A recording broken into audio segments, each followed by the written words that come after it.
Jadi kita mungkin rasis itu lebih rendah daripada hewan. Maksudnya hewan itu kan begitu. Hewan kan kalau nggak kelompoknya. Berarti kalau rasis tuh ya. Iya. Iya, kalau dia membedakan bukan kelompok dia, ini kelompok saya aja, ya lo jadi hewan aja. Iya benar. Iya. Karena begitu hewan kan membedakan antara bangsanya sendiri. Antar rasial kan kalau hewan. Exactly. Rasnya. Kita binatang bukan kan? Yes. Ya kalau kita bukan binatang, ya jangan rasis dong. Dia aja posiro, tenggang rasa, put your head in their shoes, taruh di situ lo rasakan gimana nya. Kalau mukul sakit jangan mukul. Kalau juga orang juga maki-maki lo gak enak lo jangan maki-maki juga. Kalau lo memaki orang pengen lo dimaafin, ya lo juga maafin dong. Iya. Kan cuma gitu aja. It's the game of the posliro. Kalau itu terjadi, gak ada tuh rasa benci. Benci itu biasa aja. Kalau kita merasa bahwa kita kaya karena perbedaan, ya kita diversity, Bhinneka Tunggal Ika. Dan udah ada di sini. Udah ada itu nilainya bangsa Indonesia. Kita nggak usah cerita macam-macam lah. Pengayaan itu apa? Keanekaragaman itu apa? Ya kaya. Keanekaragaman itu kaya. Jadi kalau yang nggak mau anekaragaman ya miskin aja. Iya. Lu kalau merasa mengecil bahwa kota paling benar, Miskin aja pada lo. fakta tuh udah miskin sebenarnya. Iya.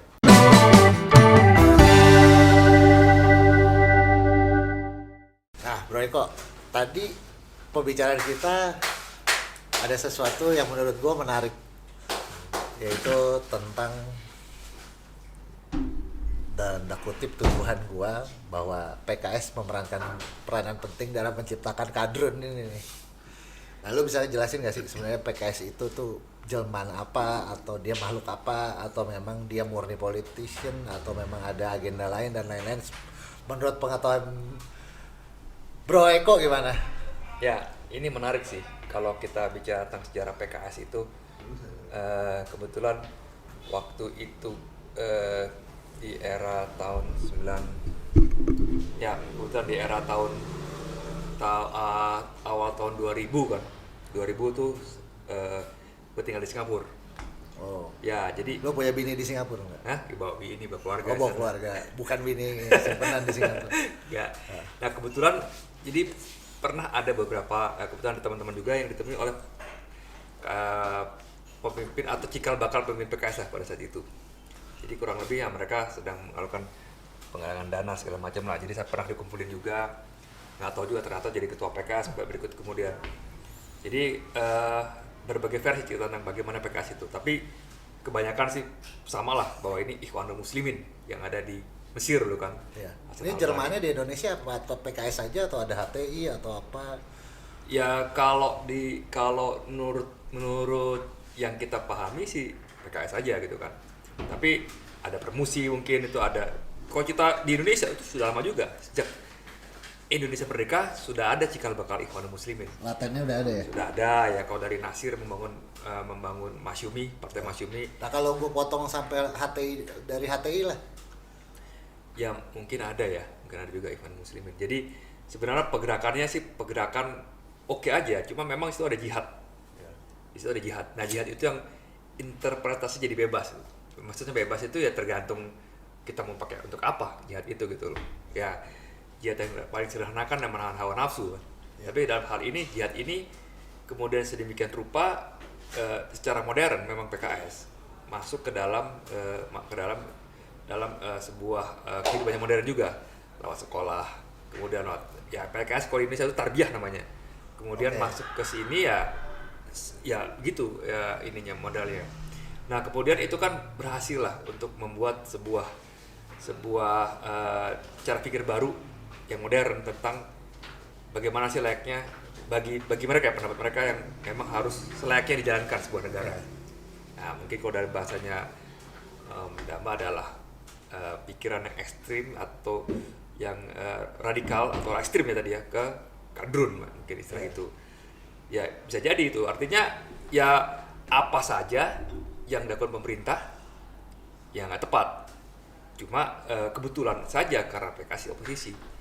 Kalau PKS sisi pemerintah di eranya SBY kan berbeda. Ya. Ya apa saja kalau mereka benar gitu. Ya. Jadi itu kan selalu ada two side of coin, di mana you are belong now, apa di posisi atau di pemerintahan. Ya. Kalau di pemerintahan pasti ya kayak gini-gini nggak ada.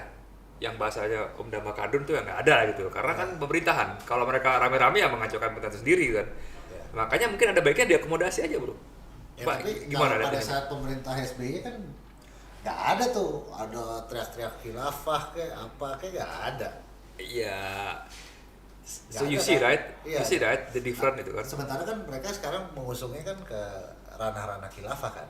Ya. Ya either itu kadrun, PKS, FPI, you name it lah, HTI. Nah cuman kalau menurut gua, apakah memang kalau memang katakanlah perjuangan mereka berhasil dan mereka duduk di pemerintahan, mereka akan menjalankan itu? Belum tentu juga kan. Tentu juga.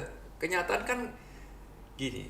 Kenyataannya kan membuktikan sejarah pun selalu memimpin adalah orang nasionalis atau berpaham nasionalis. Belum pernah ada sejarahnya agama gitu kan. Iya. Ya, artinya udah cukup bijak lah bahwa agama itu sebenarnya masuk ke ranah pribadi gitu. Bahkan dalam sejarah pun pemimpin-pemimpin Indonesia adalah orang yang beragama Islam gitu kan. Jadi kita sebenarnya no question about their spiritualism. Tapi kan itu jadi begitu ditabrakin dengan agama yang dalam konteks institusi yang dibuat oleh mereka, ya jadinya seperti bahwa apakah pilih agama atau pilih negara. Nah kalau katakanlah pilih agama dan itu kejadian lah, nauzubillah lah, jangan sampai terjadi lah. Bisa nggak si Ikhwanul Muslimin itu akhirnya menjadikan Indonesia diambil alih oleh pemerintahan yang mirip Taliban gitu misalnya? Bisa nggak? Ya kita bersyukur bro, di Indonesia ini sudah sedemikian ini berbeda dengan Timur Tengah, di mana mungkin orang tidak punya peradaban yang kuat. Ya. Lingkungannya Timur Tengah tidak mempunyai peradaban kuat kecuali Asia Tengah ya. Iya. Kalau kita bicara Irak, Uzbekistan, itu Persia Mesopotamia. semua. Itu Persia punya sejarah kekaisaran Persia, di mana kebudayaan peradaban tinggi di situ. Iya. Sama seperti Indonesia. Irak Itu Persia. tapi kok bisa hancur? Ya itu cerita yang berbeda lagi kalau mereka terus terjadi pertempuran antar suku mereka kan. Itu kan terjadi pertempuran antar suku, antara Kurdi, antara suku yang ada di situ semua. Iya. Kalau Indonesia, unik Indonesia, ribuan suku. Iya. Ribuan suku, ribuan bahasa, ya begini aja. Dan terlalu kuat untuk bisa hanya seperti itu, hanya kepentingan agama yang dipolitisasi. Iya. Dan nggak pernah terjadi, bro. Karena kebetulan yang menjadi pemimpin Indonesia, kalau kita bicara agama dalam konteks agama, dalam helikopter view mereka, yaitu menjadi nasionalis, itu sekaligus sebagai implementasi mereka untuk berketuhanan. Iya.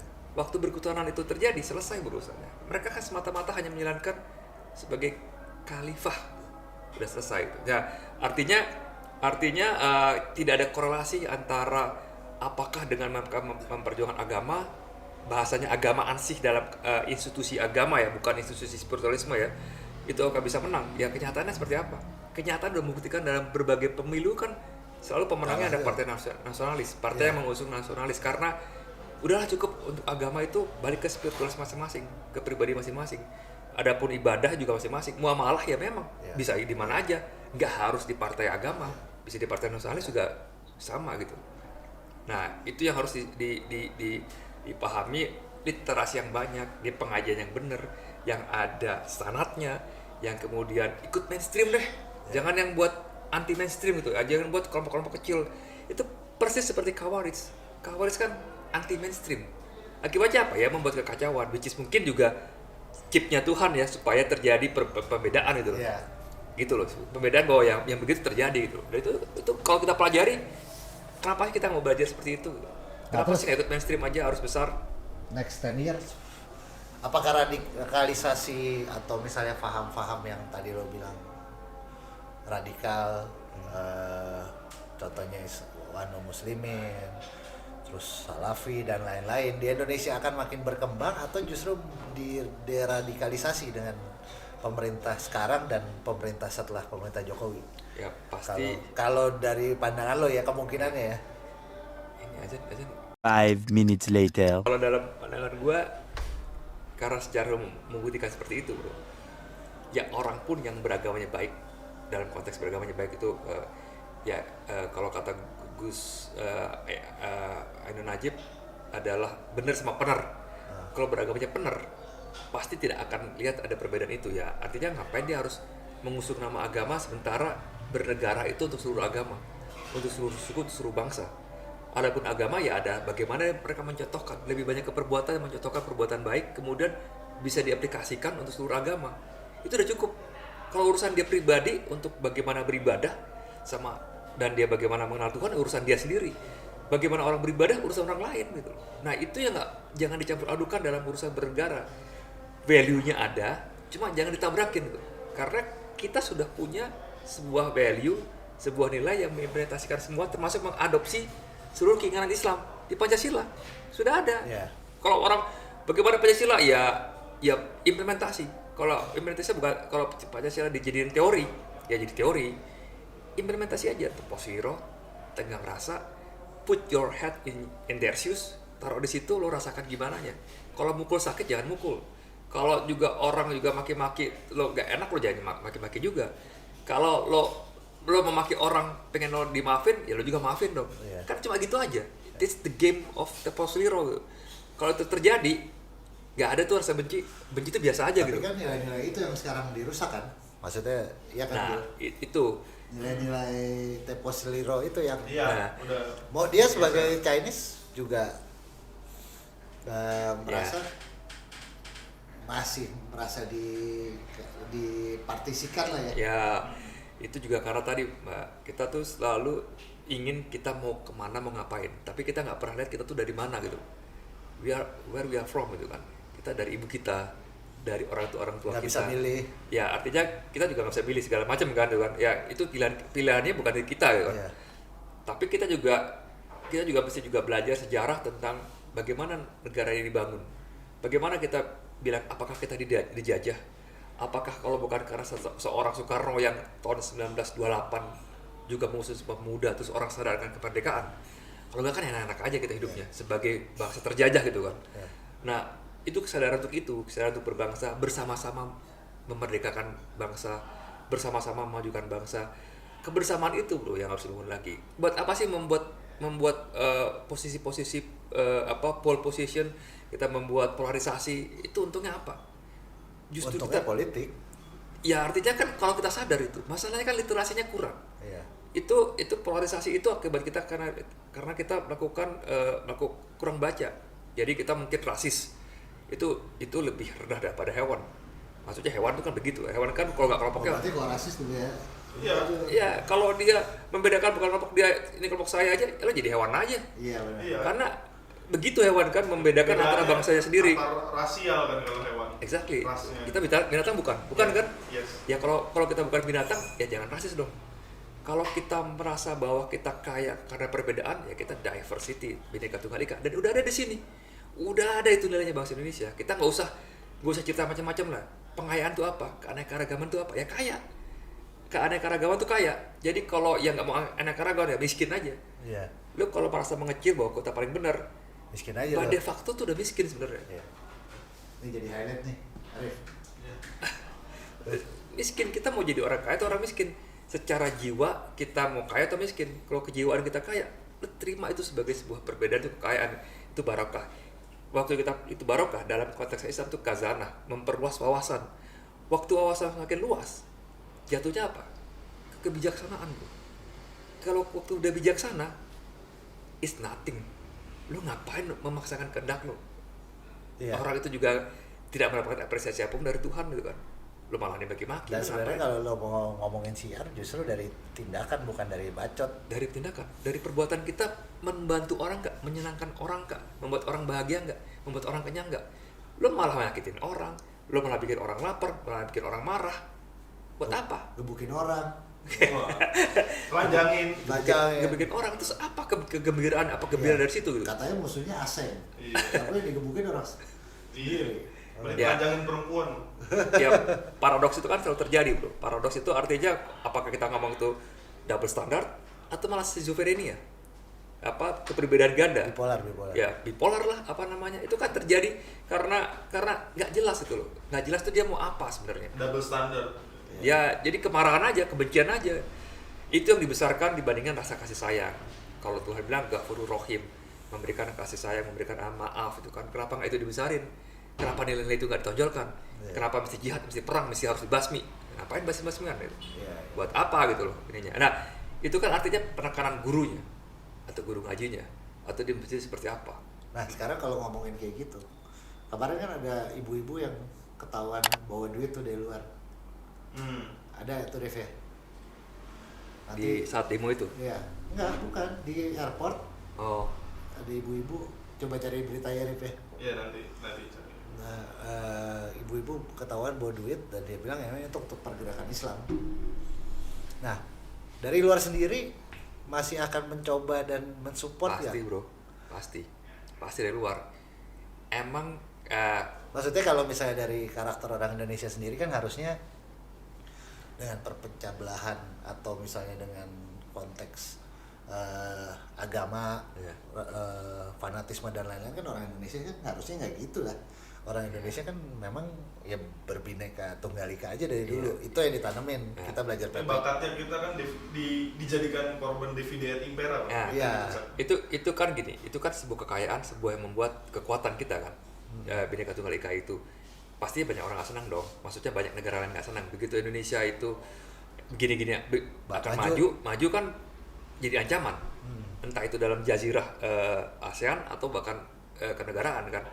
Bayangkan bagaimana Indonesia kuatnya dalam era Soekarno, di mana ada blok kuat antara blok dulu dikatakan komunis, ada sekutu, tiba-tiba ada blok baru yang dimunculkan dari negara yang nggak jelas baru merdeka dan pemimpinnya Indonesia, Asia Afrika, dan kemudian memberikan gelombang kemerdekaan di seluruh negara Asia Afrika. Itu kan gila, nggak punya senjata, nggak punya pabrik, tapi senjata paling kuat di Asia. Bahkan saatnya Soekarno, kita ditakutin oleh seluruh negara di jazirah Asia, mau dari mana aja. Ada poros Rusia, ada poros Cina, kemudian sewaktu-waktu Soekarno main ke Amerika. So we are Makanya dibuat G30 SPKI itu ya. ya segala skenario dibuat. Bagaimana supaya Indonesia nggak terus kuat? Salah satunya kan G30 SPKI Bisa dong, jadi kan? itu. Karena setelah Pak Harto jadi presiden kan itu tahun 65. Undang-undang investasi itu undang-undang tahun berapa sih? 67 ya? 67 itu kan semua undang-undang investasi sangat ramah kepada Barat. Ya, Pertambangan. poros bergeser ke Amerika, dan kita lihat bahwa ya ada perubahan budaya, ada ya itu juga kita lihat mungkin eranya mesti begitu. Jadi mungkin tugasnya Soekarno sudah selesai untuk dalam konteks ideologi, dan nggak ada yang kita harus tangisi dari Soekarno digulingkan misalnya, atau Soekarno wafat, karena legasinya masih ada. Pancasila legasi dia, itu value ditinggalkan. Kalau kita tanya sampai sejauh ini mana presiden Indonesia meninggalkan legasi? Soekarno. Dan itu kan abadi. Karena apa? Yang dikandung itu adalah Pancasila itu adalah dari galiannya Soekarno adalah semua value atau esensi dalam kehidupan spiritualitas. Di agama apapun juga akan sama, di budaya apapun akan sama, di kepercayaan apapun akan sama, begitu. Dan itu kan abadi. Karena apa? Seolah-olah ya kita bisa katakan lah, mungkin kalau boleh dikatakan ini sebuah agama, ini agama baru yang mau nangis sebuah agama, tapi kan nggak boleh bro. Nggak boleh. Nanti dibilangin gua ini lagi separatis atau apa, wah dihujat segala macam. Tapi itu kenyataannya semua agama mengakui.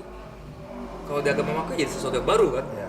Jadi apapun invasi dari luar, apalagi saat ini teknologi cukup berkembang gitu ya. Memang salah satu penjaga yang paling kuat itu adalah Pancasila dan legasinya. Ya, benar, legasi itu. Salah satu. Dan sekali lagi kalau kita bilang ya asymmetric war itu, jadi pikiran.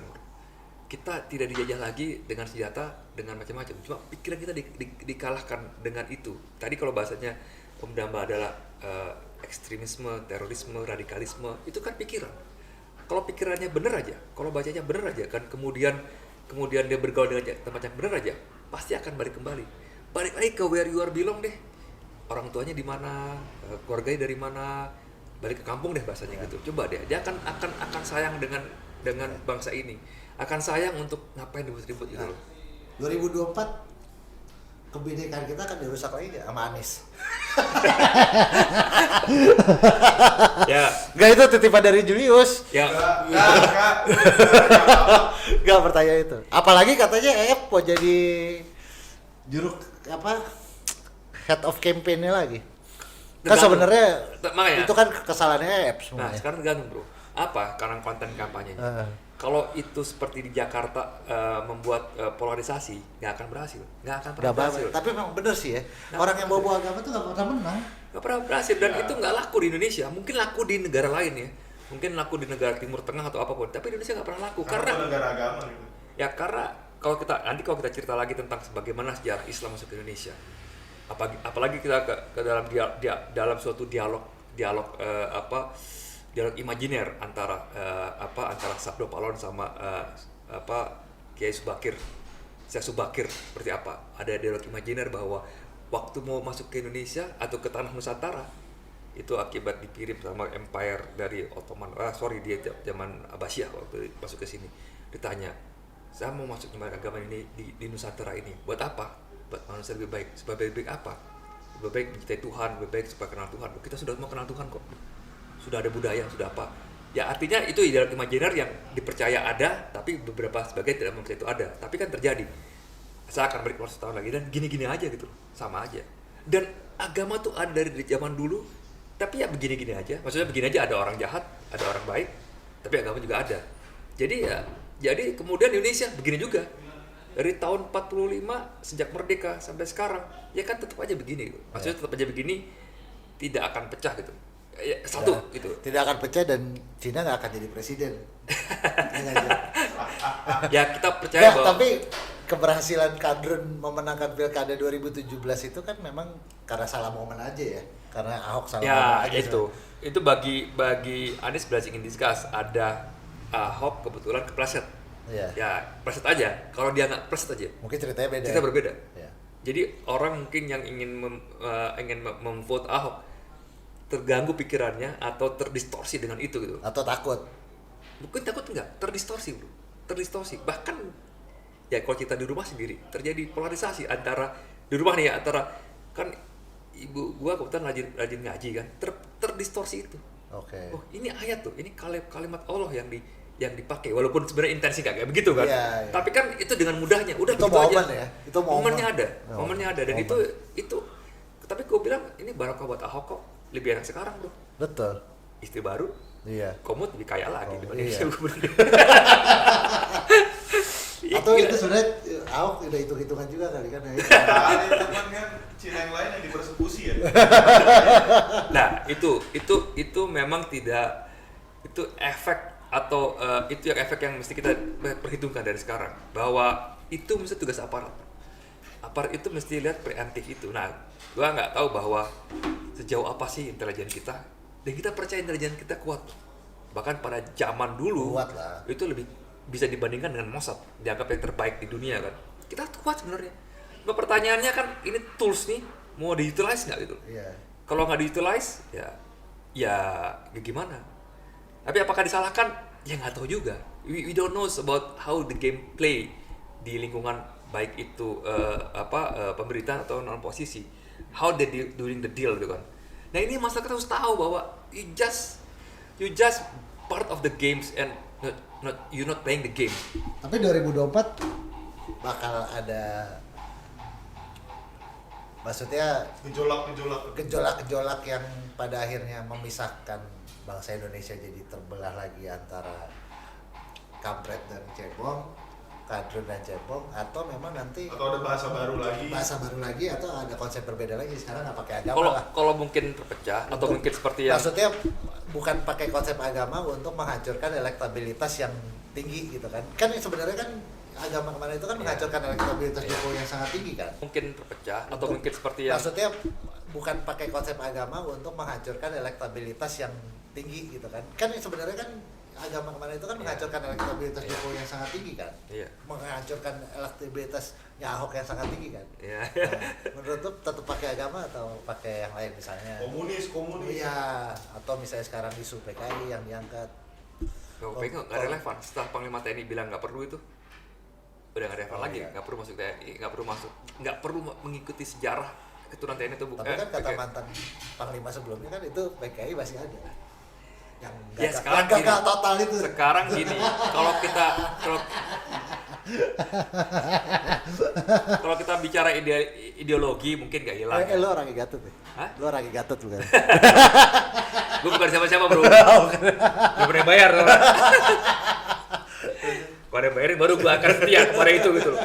Tapi gue nggak setia sama siapa-siapa karena gue pikir ya gue masih bisa begini lah, masih bisa ngomong apa adanya gitu. Maksudnya siapapun dikritik lah. Maksudnya kritik yang tidak ngomong personal atau pribadi, tapi kita lihat programnya apa, aktivitasnya apa, itu kita kritik. Ya betul, harusnya kan kritiknya gitu. Exactly, kita harus begitu maksudnya. Bukan kritik kayak lo wudunya salah. Kebijakan. Iya, bukannya lo Ya. ternyata antek AC gitu kan. Ya itu tadi, itu karena contoh para pemimpin kita, baik oposisi maupun pemerintah begitu melihatnya gitu loh. Yang pro pemerintah oposisi ya. Ya, oke lah oposisi lah kalau sekarang mau gitu kan, nanti ngetik pemerintah mungkin begitu. Jadi memposisikan seperti itu nggak mendidik konstituen itu untuk coba berpikir lebih konstruktif, yang kritik yang keren dong gitu. Iya. Kalau kritik kayak gitu kan nggak keren banget. Terus masa keren apa gitu? Terus apakah dia memang merasa nggak keren tapi karena dibayar dia ngomong gitu? Karena dibayar nih, ada yang bayarin. Lo Nah, kalau yang dibayar gitu, nanti 2024 peran buzzer masih kuat atau? teknologi bro, teknologi itu sekarang sudah semakin ya ada blessing in disguise COVID nih. Begitu COVID terjadi, semua orang jadi melek teknologi. Betul. Tapi kan kita juga jadi tahu sampah atau enggak gitu kan. Nah sekarang pendidikan tahu sampah atau enggak itu dari sekarang mestinya dikampanyekan bahwa terjadi hoax segala macam itu ada, dan tackling lah Kominfo, jangan diam-diam aja begitu ada gini langsung di take down, walaupun di take down lagi. Kalau perlu Termasuk buzzer pemerintah take down juga. ya, belajar pemerintah kalau kontennya memang mengadu domba take down, nanti dikasih lagi waktu hidup lagi. Ya, artinya gini, kalau itu terjadi take down kemudian yang terjadi diskusi yang konstruktif, kan kita naik kelas bro.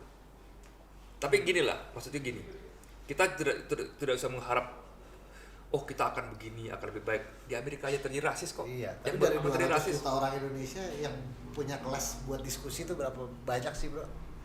Ya, Kalau baca sih, unfortunately budaya baca itu atau literasi itu memang tantangan di Indonesia nih. Apalagi sekarang orang bisa ngeliat TikTok di mana baca buku ya. Ya mungkin lebih gampang lihat atau dengar dibandingin baca gitu kan.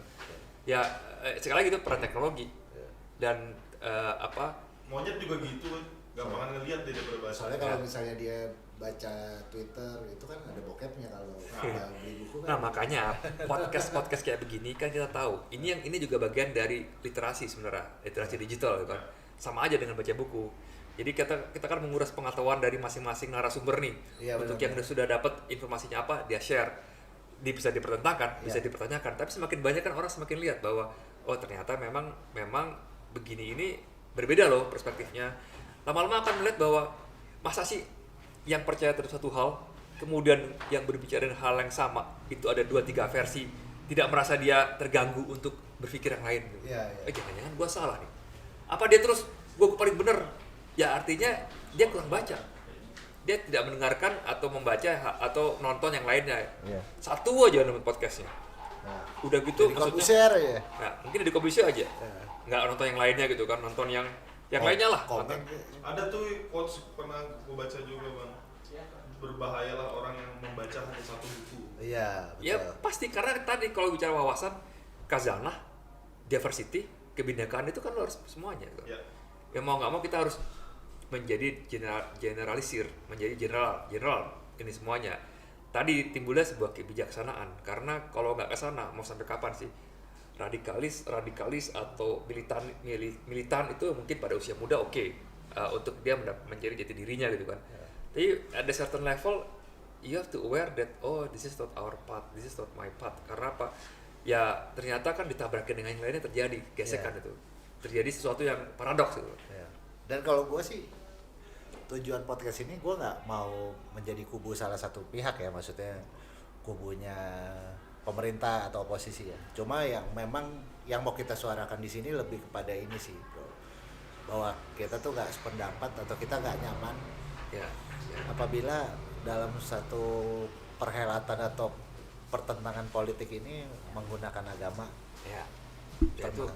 Itu kayaknya pecundang banget bro ya. Iya, Maksudnya kayak itu junang banget. ada nggak punya apa di Creative Line untuk bisa Iya. bisa menyampaikan pendapat Iya. atau mempertanyakan pendapat itu kan. Iya, ya contohnya kayak misalnya Anies lah, mungkin Anies bagus gitu. Mungkin atau enggak. Mungkin ya. Ya, Nggak pasti tahu. bagus lah kalau nggak jadi gubernur. Iya. Kan, ya. Ya. Nah, coba kalau kita lihat dari awal pintu masuknya dia aja udah melakukan cara yang menurut kita kurang pas, memanfaatkan momen, memainkan politik identifikasi, Ya, identitas dan lain-lain lah, termasuk ngamandiin mayat dan lain-lain gitu. Enggak, menurut gua akhirnya sebagus-bagus apapun dia udah jelek terus gitu loh.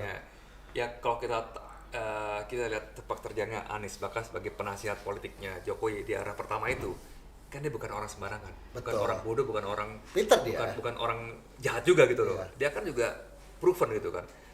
Tapi kalau apakah melakukan politik kotor, apa enggak suruh politik begitu, politikus Betul. melakukan hal yang kotor dalam tanda kutip ya, Iya. demi untuk supaya tercapai.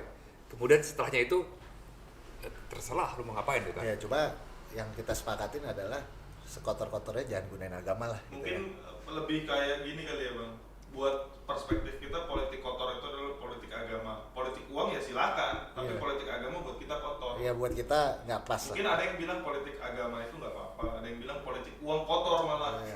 Ya mungkin. Ya kalau politik uang kan barang nyata bro, tangible. Politik agama kan pikiran. Sekali lagi kan gue bilang di awal, pikiran. Waktu pikiran itu di distorsi, semua ini pikiran kan bisa dilakukan oleh batin. Batin begitu dikendalikan oleh pikiran, jadinya marah, jadinya emosi.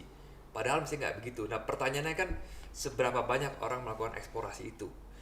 Bahkan orang Islam sendiri pun seberapa banyak mengeksplorasi batinnya dibandingkan pikirannya. Maksudnya bukan berarti pikiran nggak dipakai ya. Nah ini kan terjadi di agama lain itu. Maksudnya kalau konteksnya non Muslim ya, di Buddha, di Hindu, terjadi eksplorasi batin kan. Sebelum dia melakukan sesuatu, batin itu terjadi gitu. Bahkan ada pengalaman teman bisnis ya, di bisnis di apa namanya di perikanan itu kan, di tambak udang lah katakanlah. Dia selalu terjadi kecurian, curi segala macam itu terjadi gitu kan. Karena apa? Begitu urusan perut untuk keluarganya dia bela, dia nyuri deh gitu. Akhirnya dia memindahkan ke Vietnam. Kenapa di Vietnam? Di Vietnam itu ada karma. Most of them Buddha gitu kan. Ada karma. Kalau dia makan udang sekarang, dia mungkin nanti kehidupan jadi anjing atau jadi binatang segala macam. Takut. Itu kenapa mereka lebih menghormati itu? Jadi karma lebih efektif dibanding ditakutin neraka sama surga ya. Exactly. Akhirnya mereka memindahkan itu ke Vietnam for business reason. Yeah. Artinya kan semua orang punya ini yang sama gitu, punya kepentingan yang sama terhadap kita tuh mau gimana sih gitu. Dan kita juga tidak boleh menghakimi bahwa cara yang satu lebih baik dari cara yang lain. Kita nggak pernah tahu. Ya kita urusin agama kita sendiri aja. Yeah. Mau Hindu, mau Buddha, mau Islam, urusin sendiri gitu. Terus jangan bilang, wah kita agamanya demi Tuhan segala macam. Siapa ngasih blessing lo? Iya benar. Lo dikasih blessing kapan? Ada wahyu. Kayak Nabi Muhammad dapetin Jibril datang. Lo kan nggak dapet. Lo kan mengerka-reka. Apa kata Tuhan? Oh Tuhan begini ya. Lo tafsirkan gitu. Tanya guru. Gurunya bilang, oh tempur. Gurunya siapa yang bayar? Bukan. Iya. Kalau guru bro, ya ini pengalaman gue ya berguru gitu kan. Nggak akan punya waktu bro untuk ngurusin dunia. Guru yang bener waktunya dipakai untuk mengkaji kitab, mengkaji Al-Quran, hadis segala macam. Kemudian sisa waktunya berzikir. Mana sempet dia ngomong perang. Lebih baik dia ngomong kalimat tauhid, la ilaha illallah. Semua kalimat-kalimat yang baik. Nggak dikasih bisnis abohirnya kali. Ya buat dia nggak ada pentingnya urusan dunia sebagai guru ya. Iya. Kalau kita punya urusan dunia, tapi kalau guru ya tugasnya guru. Kalau dia Ya kan begitu dikasih bisnis abohirnya teriak-teriak juga. Ya, kalau kita dikasih bisnis kita juga nggak teriak. Kalau nggak dikasih Manusiawi teriak. lah, manusiawi. Jadi makanya sekali lagi, tapi apakah salah guru? Ya salah muridnya juga. Salah kita. Kenapa nggak baca banyak? Kenapa nggak melakukan benchmarking dengan guru lain gitu kan? Ya tapi kita mau kayak gitu gimana ya? Bahasanya tuh apakah ini salah manusia sebagai individu atau ini Tuhan? Yeah. Apa ini Tuhan membuat seperti itu supaya kita belajar gitu kan? Nah kalau balik seperti itu, ya itu kita mungkin saya nggak tahu ya kalau di budaya lain, di budaya Jawa tuh ada kasta, bukan kasta bahasanya. Ada leveling gitu kan, leveling bagaimana ya kalau cuma segitu ya segitu aja. Lo mau dibawa ke sana ke next level lo nggak akan bisa. Priai nggak bisa, lo nggak ada dana biru. Kita sebenarnya nggak ngomong gitu, tapi terjadi gitu, terjadi strata gitu kan. Bahkan di segala level akan begitu. Suka nggak suka, misalnya di agama Islam memang tidak mengenal kasta, tidak mengenal tingkatan. Dan tapi the beauty of Islam adalah di tingkat manapun lu merasa paling keren. Padahal kalau naik lagi, lu jadi bego lagi nih. Tapi yang lainnya yang udah di atas saya akan lihat, kan lu gitu doang lu taunya mas seperti apa. Tapi yang di bawah itu happy gitu loh. Wah, kita udah tahu syariat nih, tahu rukun Islam, tahu rukun iman, udah keren gitu kan. Padahal ada lagi mungkin yang khazanah lain yang dia harus pelajari. Terus di 2024 harapan lo gimana nih? Harapan gua ya lebih baik pastinya 2024. Kalau gua ngomong seseorang sesuatu kayaknya terlalu dini. Jangan-jangan dia nggak dipilih partainya gitu kan.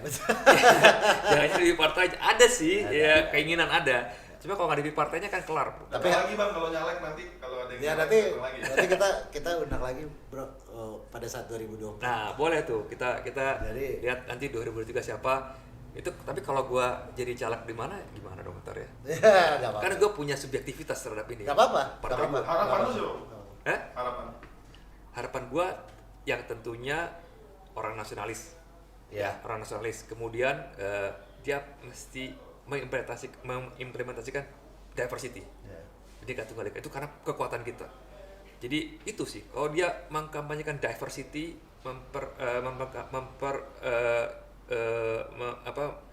menghormati perbedaan, tidak mengkotak-kotakan dan kemudian itu karena udah saatnya bro, kita mau terbang ke 2045 kan, Indonesia maju. Iya. Karena memanfaatkan bonus demografi. Iya. Itu mesti orang-orang yang Punya visi ya. punya visi untuk menyatu, untuk memonetize, mengutilisasi segala kekuatan perbedaan ini Dan menjadi sebuah kekuatan. Dan mudah-mudahan kampanyenya nggak kampanye curang-curang kayak dulu segala macamnya. Memang black campaign dan benar-benar black campaignnya jauh berkurang dibanding pemilu-pemilu sebelumnya. Ya, kita berharap Apalagi isu agamanya mudah-mudahan sih nggak ini ya. Mudah-mudahan. Jadi gue sih berharap juga Anies nggak ikutan, karena kalau Anies ikutan terus dia pakai app lagi bisa jadi. Mungkin dia mudah-mudahan belajar ya bahwa ini nggak akan selesai dengan cepat isu-isu kayak begitu gitu loh. Dan lo nggak bakal menang lo pakai isu kayak gitu. Ya. Udah terbukti kalau untuk di Indonesia sih di Indonesia, di level Indonesia kan itu yang dipakai kan. Ya. Tapi kan ternyata nggak juga bisa menang gitu loh. Ya. Terutama sekali ya mohon maaf nih kalau kita nggak suka bicara rasis nih, tapi terjadi memang vote terbesar kan di Jawa. Ya. Maksudnya pemilih terbesar di Jawa. Kalau kita kan nggak pakai electoral threshold kan, Ya, kita ya. pakai jumlah pemilih kan. Populasi banyak di Jawa. Kalau ada teori tentang teori tentang gue lupa, di Cina tuh ada satu tempat di mana bukan dataran Cina ya, Cina Mongol tuh, bahwa kalau itu dikuasai itu akan terjadi kedamaian. Kalau misalnya ini ada satu teori tentang intelijen, tentang geopolitik. Cerminan di Indonesia itu adalah Solo. Kalau Solo masih tentram, masih tidak ada isu, itu tenang. Tapi kalau terjadi isu sesuatu di Solo, ada apa pada Indonesia? Yeah. Kalau di Indonesia rusuh di mana-mana, sementara Solo tenang, itu nggak ada apa-apa. Masih aman. Kalau bicara lebih besar lagi ke Jawa Tengah ada apa-apa, aman. Apalagi bisa ke Jawa lagi, Jawa nggak ada apa-apa, aman. Jadi kuncinya memang di situ. Kalau gue lupa ada dua tempat di daerah dataran Cina itu, Cina ke bawah, Cina ke selatan itu, kalau itu dikuasai siapa yang menguasai itu akan membawa ketenangan. Dan begitu, dan terbukti kan sekarang terjadi perang di Ukraina, di Rusia, karena semata-mata untuk menguasai wilayah-wilayah dekat itu. Karena itu penting dikuasai.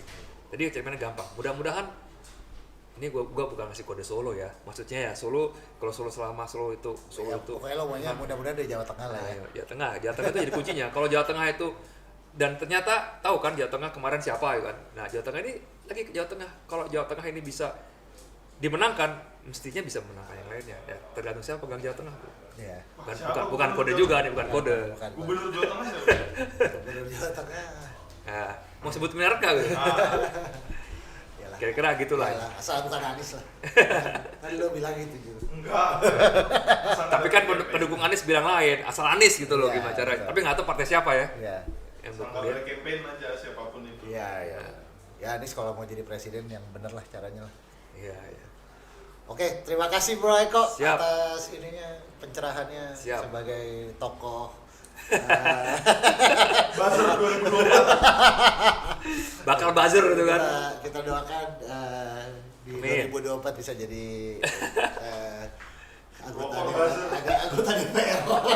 Thank you guys. Makasih Om Dama, penguatan buat di sini ya. Oke, thank you ya. Sampai Oke. ketemu lagi. Yo, thank you. Tetap putus asa, jangan semangat. Siap.